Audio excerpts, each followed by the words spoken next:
comme un air de célébration de cette installation inédite. Une île flottante construite dans le lagon d'Abidjan. Sa particularité, le matériau utilisé prend son origine à partir des déchets plastiques. Du recyclage à la construction, cette architecture innovante est une première en Côte d'Ivoire. L'île flottante a commencé à prendre forme en 2012, lorsque j'avais un projet de construction de catamaran et j'étudiais où le faire.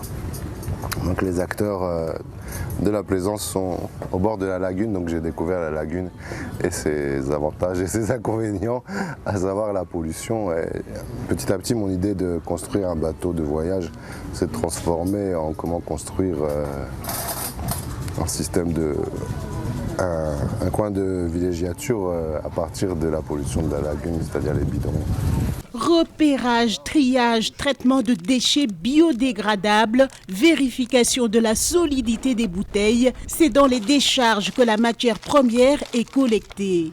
Cet édifice au milieu de l'eau participe par ailleurs au développement touristique, un pilier central de l'économie ivoirienne. C'est un très bon projet. Je pense qu'à l'avenir, il y aura plusieurs îles flottantes comme cela, puisque les plans d'eau lagunaire de la Côte d'Ivoire sont très favorables à ce genre de projet-là.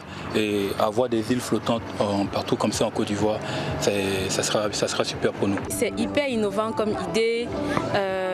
C'est vraiment un point écologique auquel il fallait vraiment penser. Et c'est the place to be certaines fois. Parce que ça montre que rien ne se perd, rien ne se gagne, tout se conserve.